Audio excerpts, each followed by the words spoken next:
Hey, everybody, and welcome to this week's episode of the Trend Report. I'm glad you're here today for what I know is going to be another interesting and fun conversation with my guest today, Rob Day, the Executive Vice President at Fellows Contract Interiors. Hey, Rob, how are you? Good, Sid. It's good to see you today.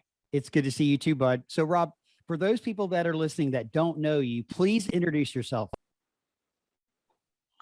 Well, I am Rob Day, and as you said, currently the Executive Vice President of Customer Experience for Fellows Contract Interiors, which encompasses at the moment, you've got two brands under that. You've got ESI and Trendway. And started in this business at a Hayworth dealership where I met you. That's which right. was 20 plus years ago. You had to say the number, right? How long ago it was to date both of us, really? Yeah, it was a long time ago. And we've look at where our journey has taken us since then. That's pretty amazing. Absolutely. So just for clarification, I was working at Hayworth as a global account manager. Rob was working at a Hayworth dealer in Georgia as a project manager. And correct. We were working on a Hayworth global account together. And I did quite a bit of business around the country with this one particular account. We'll protect the innocent, not share the name, but with that one particular account. And that's how we got to know each other. And that was 20 something years ago, and dates both of us. So thanks for bringing that up, Rob. Sure. So Rob, tell us, what do you do at Fellows, Executive Vice President of Customer Experience? So talk to us about that role and what you do. Well, I'll say, the departments that report into me, I've got sales, I've got design, and I have customer service for both brands. And so they're customer facing. And one of the things that I'm really passionate about, and I would tell you we're really passionate about, is the customer experience. And we believe that we want every customer we serve, and we have a 3-customer model. We treat each other internally like a customer. We treat our reps like a customer, and we treat our dealers like a customer. That's our 3-customer model. And we believe that experience of each of those customers is critical to provide the best service out there. Because ultimately, our success is dependent on their success.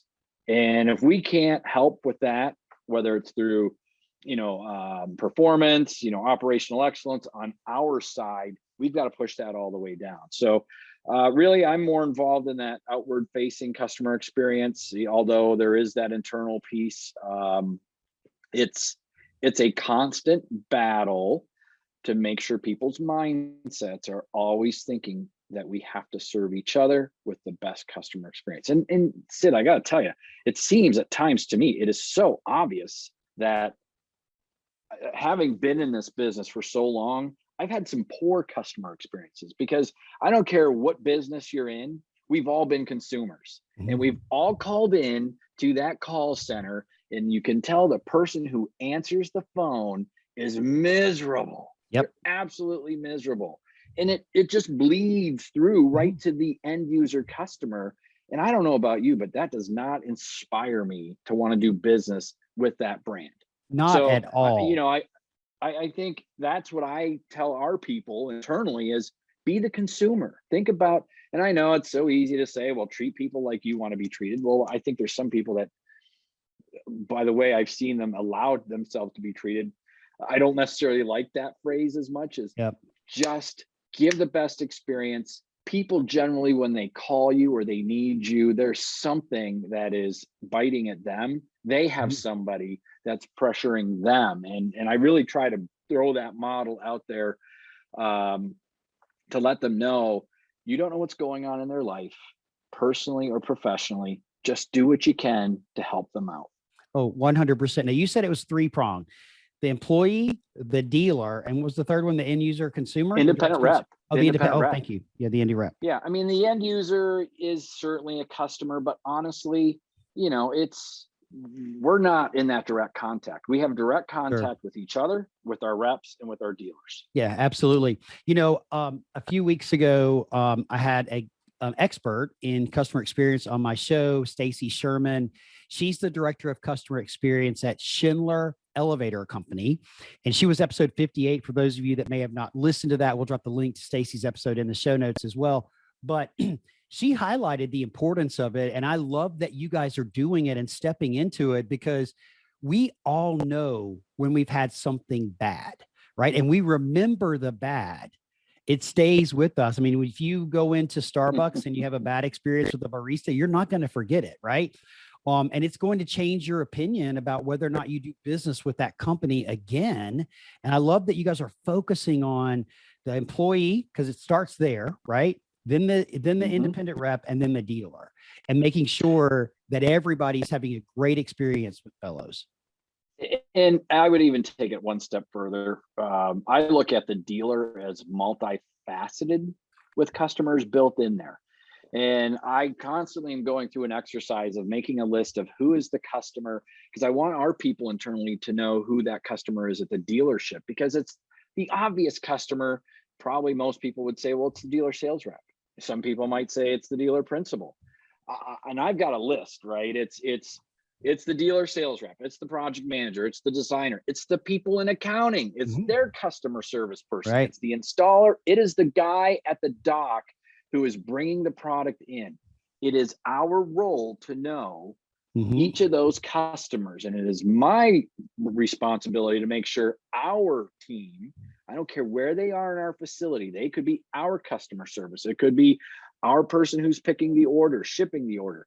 They have a customer they're serving on the other end. They've never met them. Yep. They may never really come in contact in any way, shape, or form, but it's up to us to communicate to our people who their customer is, and know that you have impact on how you serve them. So it's, we constantly have to remind ourselves of that and not take our customers for granted. Yep, because we need them. We need them. Yeah. Right. We can't survive without them. And I love that this is a holistic approach within your organization, that everybody's focused on it. I don't know whether you have it written out or not, but you said that every employee knows who your customers are. I've talked a lot. People have heard me talk about this, whether in presentations or on the podcast, about creating customer personas, knowing who your customer is, the role that they play, because you got to know and understand them, and you got to know that who they are and what they do, so that you can best serve them. Because that's what your job is, beside providing product, is making sure they have a great experience with your organization. And it's more than just customer service. It's all throughout your organization. It is. And listen, I'll be the first to say, we're not perfect. Nobody is. You don't have to be, but you have to strive for excellence. Yeah, the phrase that I had kicking around for a while, and I'm sure people got tired of hearing me say it, is our role is to have the unrelentless pursuit of a customer experience that exceeds everybody in the industry. And it is, don't just check the box. When you do something, don't check the box, because take it to one step further and make that experience just a little bit better. Yep. Whatever it is, you decide. Empower the people to do that.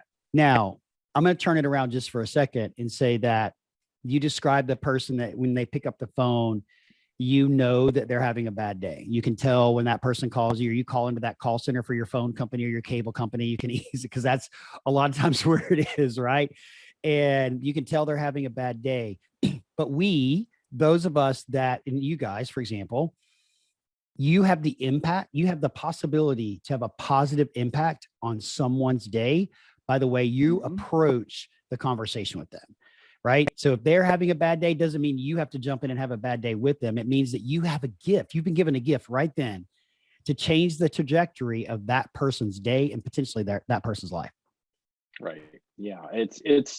If people would just look at it that way, I think it's those small changes and differences that could change the trajectory of their day. Right. It's like they go home, and maybe that one experience is going to take them home and be dragging their feet, or say, wow, this day ended up on a high.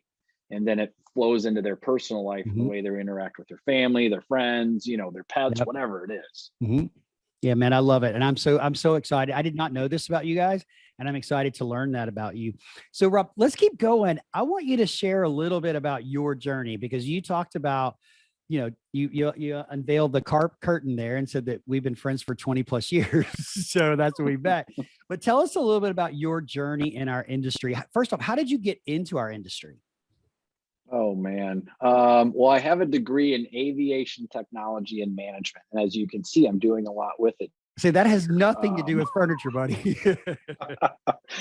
And you know what? If you were to ask most people, we all probably fell into this by accident. And yeah, the way I got into it is I graduated with that degree, and finding a job was not great. All I knew is I'd go do just about anything as long as I didn't have to sit at a desk all day long.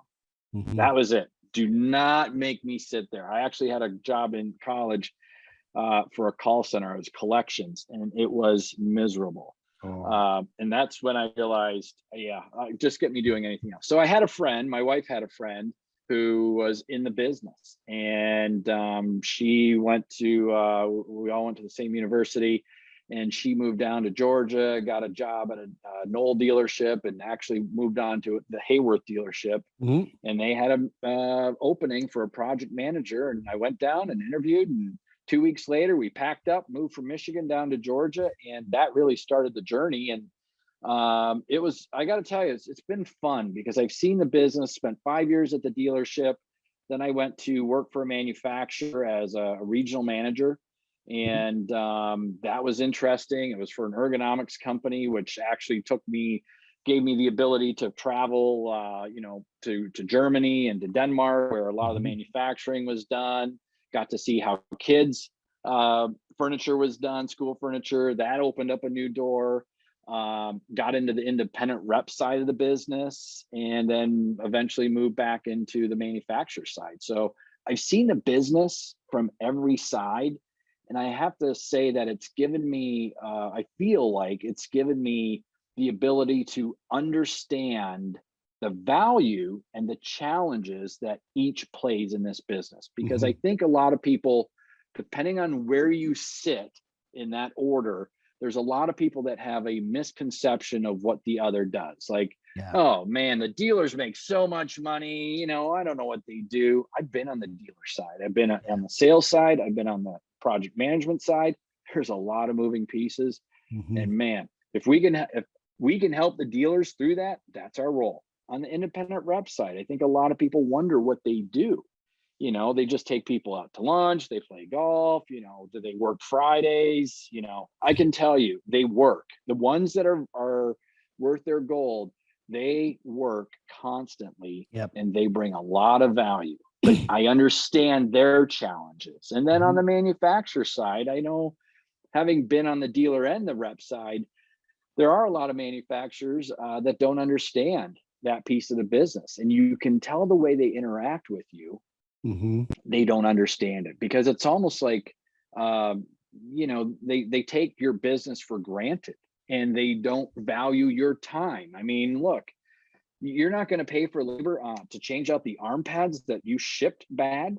And so I end up going to do it. That's my time, because I value our customer. So like I said, that journey of seeing the business from all the different sides over the past 20 plus years, it was a great education for me. Sure. And it's given me empathy and understanding of what everybody has to go through to get the business at the end of the day.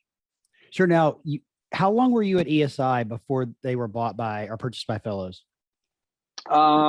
I've been there for 11 years, and Fellows bought us coming up, I think we're going into our 4th year. Okay. So started there in 2010, I think it was, and we were just a tiny little ergonomic company, and boy, we grew that thing, and it's been a fun ride with them. Well, and now you've got both brands underneath you, and so Trendway and ESI. And so you've been in this ergonomics bubble, if you will, for 11 years. And then Fellows and you come together and kind of build out this Fellows Contract Interiors. What's it like getting back in the world of workstations and case goods and seating and all that kind of stuff after having been away from it for so long? Interesting. It's been interesting. Not much has really changed, honestly. When I was on the dealer side, being a project manager, I understand product.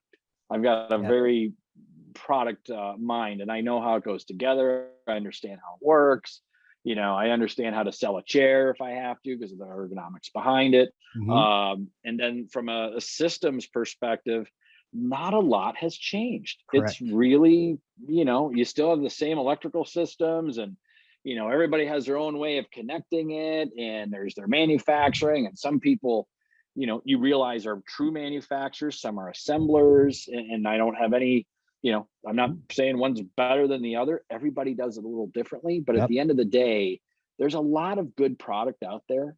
And even from a system standpoint, I'll say there's a whole lot more, I feel like, competition in the system side than there was in the ergo side. Sure. And I've been in the ergo side even before ESIs with another company that was Mhm. focused on that product. Yep. It's just, it's changed my mindset to understanding what's important to people, Mhm. and service, relationships, that doesn't change. I don't care what it is you're selling, the relationships, the service, how you treat the customer, that still is so important. Yeah. Product is almost secondary. Yeah. You got to have your entry is, you better have good quality product, right? Yep. That's the Otherwise, we cost all of know entry. you're gonna, That's the cost of it's entry, the right? cost of entry. Yeah. Absolutely. So everything else you do, I don't care what it is you're selling, Mhm. it's about the experience. Let the customer have the best experience, the best return on their investment in time. Mhm. If you're an independent rep, if they're my customer, I want to make sure their experience by doing business or representing us provides them a high level of return on their time. Yeah. And then on the dealer side, knowing all the challenges, it's the same thing. So back to the original question, what was it like going back? At first, I had to get my sea legs back and go, okay, Yep. let's get my head back in the systems game. The whole AP side of the business is actually new to me, and I think it's very interesting.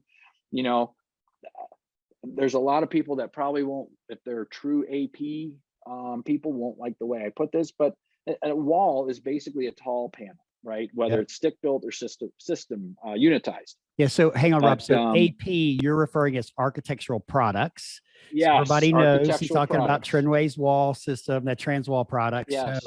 AP. Okay. Yeah, not accounts payable from an accounting Yeah. perspective. Had someone say that the other day. Well, you're an accounts payable? No, no, no. So it's been interesting to learn that side of the business, to learn where Trenway fits into Mhm. the relationship with all the other brands that are out there, and understanding the value proposition. From the way I like to think of it, is how do we make the dealer make their life easier, Sure. whether it's most profitability, um, uh, very little punch items. Mhm. Again, it's that experience. Our success is dependent on their success. That's the Sure. bottom line. Again, I'll go back to saying either brand, ESI or Trenway, we're not perfect. I think everybody right now, I don't care who you are, is challenged by certain things going on in the world, which is Yep. logistics and supply chain, labor. There's a lot of challenges we all have, but it's how we communicate. Mhm. And I would say the other thing is how we continuously improve and get Yeah. better, recognizing we messed up, being very apologetic, and not just saying the words "I'm sorry," but actually, I feel like that's the one thing, is is being authentic, because you truly feel bad for putting anybody out, right? Yep. Regardless of what it is. So, um, But you also but just said it's been something. fun. Well, you also said something that I think is important, is that solving the problem at its root, looking at what caused the problem and then fixing it so it doesn't happen again. That's also part of the customer experience that you talked about before, so that whoever the customer is knows that that problem is not going to happen again, because you heard them, you solved it, then, but you went back and solved it in the very beginning so that it doesn't happen again. So, Rob, let's talk a little bit. You mentioned it, but let's talk a little bit about the changes that are happening in our industry, because the last 15 to 18 months, our industry has seen quite a bit of impact. what do you feel are the biggest challenges facing us as we move forward and come out of this, if we do really fully come out of it with all the resurgence that's happening now? Well, I think we've gone through various phases of this, of what's the impact going to be. In the beginning, people were focused. I remember when we first went into the pandemic, I was we were down in Mexico on spring break, and we were watching the news, and each day it changed to the point where, wow, the kids aren't probably going to go back to school once we make it back into Arizona. And they didn't. And I remember all of us, for the most part, had this view that, oh, this will be over in a couple of weeks and our life will be back to normal. And it didn't happen. I remember we had a customer who was trying to get acrylic screens from us because they wanted to get their people back in the office by June. They still probably aren't back in the office. This is, like you said, 15, 18 months ago. And what's progressed is we're all wondering, are people ever going to get back into the office? And I think people got comfortable and we're like, yeah, this work from home stuff or work remote, it's great. We can do it. Everybody loves it. And then I think there was another shift that happened, that people realized it's not that great. It was like this tipping point happened, whether it was culture, your company culture was starting to get lost, or certain things just weren't the same. I'm not saying it can't be done and it can't be successful, but people are going to go back to the office. We're seeing it. It's starting to pick up. So I feel like that part maybe isn't what people are worried about right now. The most current to-date thing that I think people are really worried about how it's going to affect their business is supply chain, logistics, and labor. I think those are the three things right now. It's not if people are going to go back to the office. It's people are going back and they're ordering. Now, how do we fulfill all the orders? Because I'm hearing of people coming to us saying this company can't perform, and what do you guys have? Can you do it? And their lead times are pushing out. What about your lead times? Well, they aren't here, but over here they are. We're feeling it in this category. So it is. I think it's the labor, supply chain, logistics. That is the thing that's going to be very challenging, not just in our industry, in everything, right? I do agree with what you just mentioned and the challenges facing with the supply chain, with the labor force. And, those are things that the normal people, if you will, can't overcome, right? And I've heard the stories of other people saying this manufacturer can't do it. I'm shopping around. I've had people call me and say, do you know who could do this? Our normal supplier can't produce this. And I actually saw what I thought was actually an inappropriate post on a social media platform this past week, calling out a manufacturer and tagging them in the post for their lead times. And I'm like, oh, there's probably a better way to do that. But those are the challenges that are facing our industry because logistics are difficult. I mean, there are a lot of people that do import components, if not the entire product, but at least some parts of it. That's challenging. And there's no doubt there is a labor force challenge. Even though there are a lot of people looking for work, there is a labor force challenge, especially now with people wanting to work remotely, right? And not wanting to come into an office or not wanting to do certain things. So that we're not immune from that our industry is not immune from it than any other industry that manufactures products, right? We're all facing similar challenges. For sure. And I think that it's terrible to hear that someone puts out on social media, maybe that's karma that's going to come back, in that way, because I don't know how anybody's immune to it. Even if you say you're fully American made product, I would argue that your sub suppliers are going to be impacted. Therefore, you will be impacted. I mean, we've seen it, right? We felt it. And to your point, Rob, what you point to the point is our supply chain is deep. Not everybody makes every component of every piece of product that they sell. And so they buy some components from someone else who buys some components from someone else. And so we have the supply chain in and of itself across the board has been impacted. And I applaud those companies that are trying to bring more supply chain domestically, which is awesome if it can be done with everything, and that would be a great thing. But it's still a challenge. There's still labor challenges with the supply chain, whether they're domestic or foreign. They're going to be supply chain or labor force challenges and other things with them. So, I mean, it's across the board impact, which then does have a direct impact in sales. And as a sales leader, somebody that has been in sales in a long time, I'm really curious as to your thoughts about the future of sales in our industry. And we may or may not agree or disagree on this. Well, it's so funny. I think the one thing through the pandemic that people have realized, and it depends on how and where you want to go with the sales, I use air quote sales, is sales, in my opinion, is still, at least in our business, I still feel like it's a relationship-based business. And while we all did Zooms and calls and all of that stuff, people still like to interact with people face to face. And listen, I haven't seen you probably since, I don't know how long it's been. I don't know, but it was to see you in this format. Yeah, probably 3 years ago, we were in Arizona at a My Resource Library meeting together. I think it's probably 3 years ago. I think you're probably right. Yep. But at least I get to see you. You and I know one another, and I feel like we can pick up, right? Yep. That's pretty strong and powerful. But still, the time that you spend with somebody in person, it takes on a different, it's just different. Yeah. You know, you can't. Well, I agree with you 100% that relationships are important in our industry, but I think there's a challenge around those relationships, and it's not in person or virtual. I think the challenge exists with developing new ones. Ooh, wow. Yeah. Okay. Well, that's really good, because I can tell you that we're developing new relationships as well. And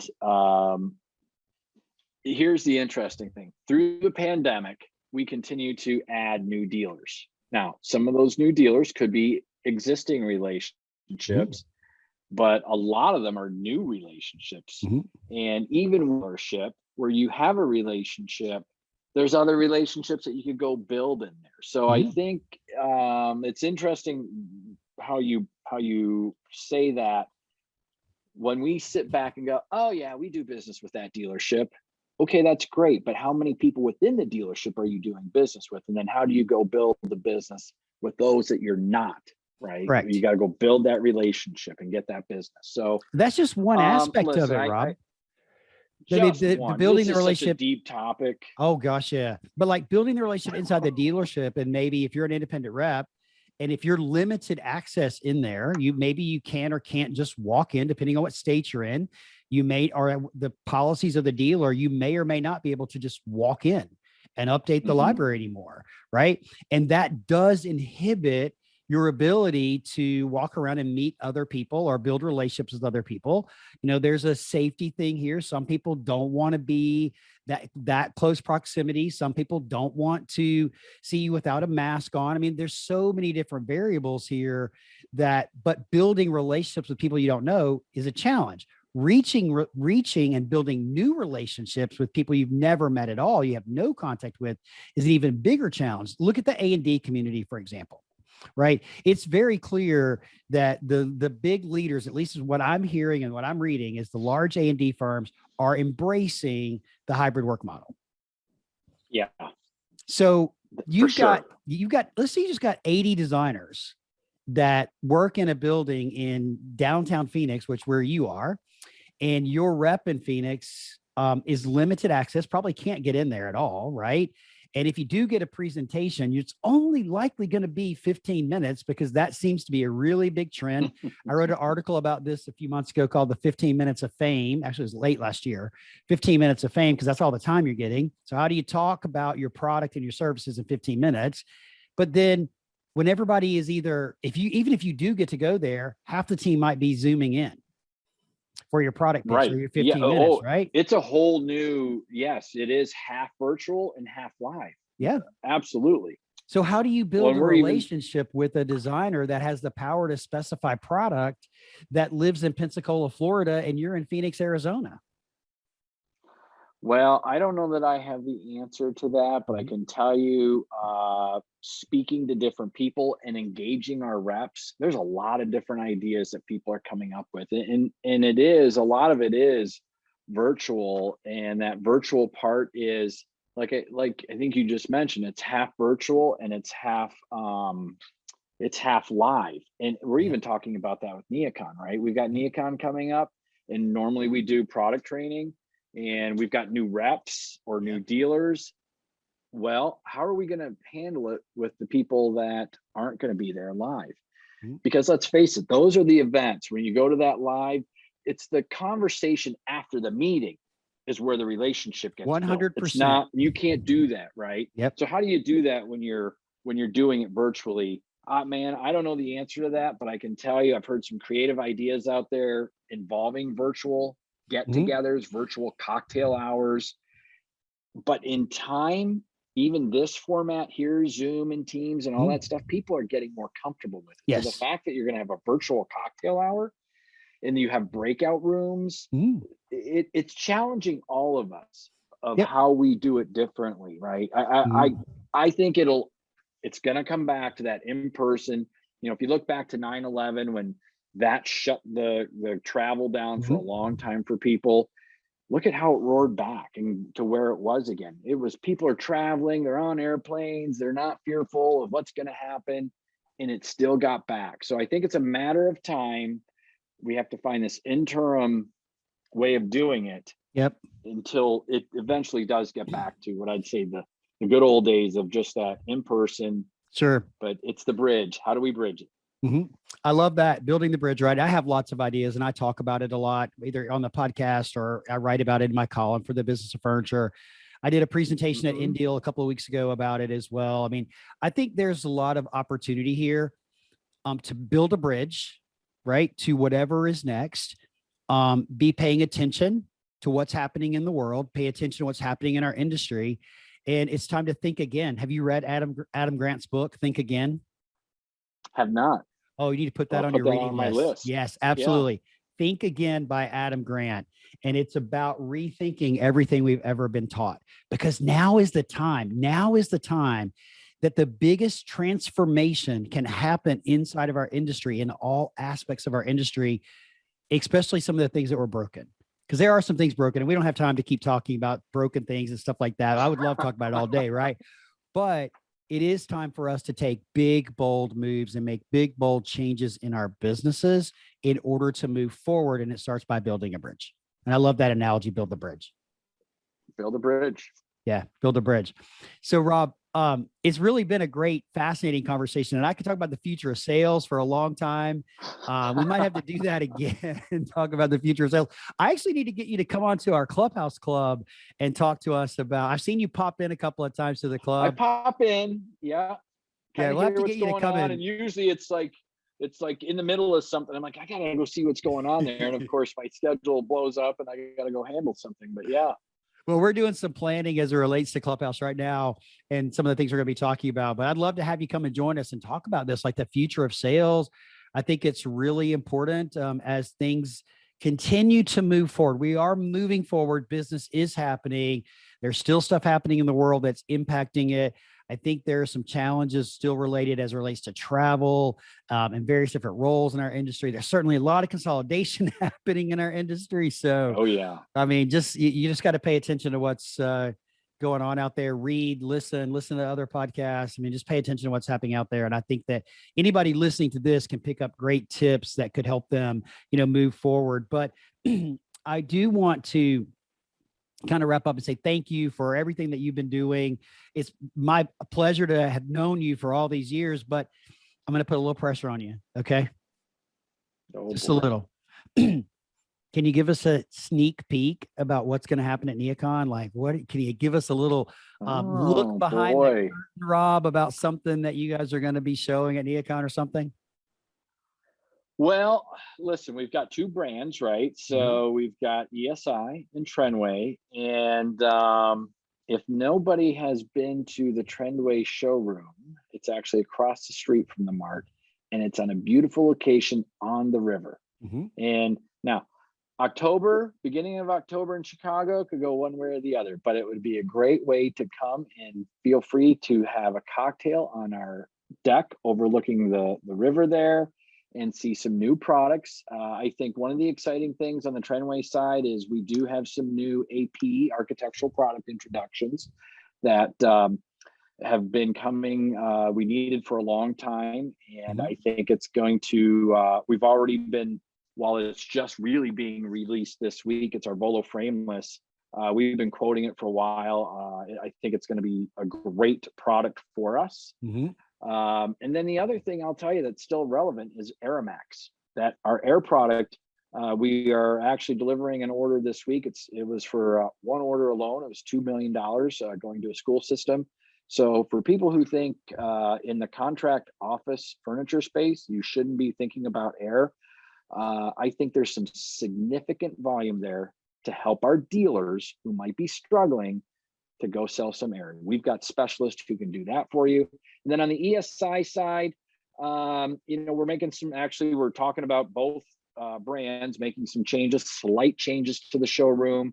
We do have a new monitor arm that we're introducing that we've actually been out selling, but I would tell you on the ESI side, monitor arms, height adjustable tables, those are the things that drive that business. And we've got some exciting new things there that people can see in person rather than just literature. So, well, that's awesome. I think it's, and come share a cocktail with us, or even if it's a glass of water, we would love to see you in person.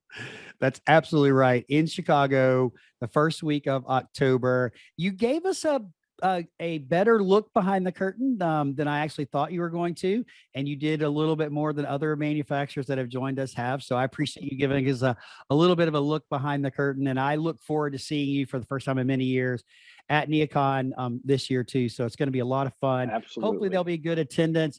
So Rob, if our listeners would like to get in touch with you or to connect with you, what is the best way for them to do that? Well, I would say email is boy, I don't know if email is good or bad these days, but that's always the easiest way. So ourday@fellows.com is probably the easiest way. If you need anything, any help, sincerely, I would say my job, my role, our role is to help our customers, our dealers get through this. If you're having a hard time, I know there's a lot that are having a really good year, but listen, we're here to help, and just give me a call, give me an email, and we'll certainly help. And then I think, the other way is we've got a lot of great sales management team out there. Lean on them. They are their same thing. We all share that same core value, which is we're here to serve. Yeah, absolutely. So we'll be sure to drop a link to Rob's email address in the show notes, as well as the link to his LinkedIn profile as well. Remember, if you reach out on LinkedIn, be sure to send him a note, let him know that you heard him here on the podcast and you enjoyed his episode, and tell him what you thought was the best part about it. And Rob, I really, really appreciate you being here, man. I look forward to seeing you in October, and go out there and make today great. Okay. Great. Thanks, Sid. Look forward to seeing you too.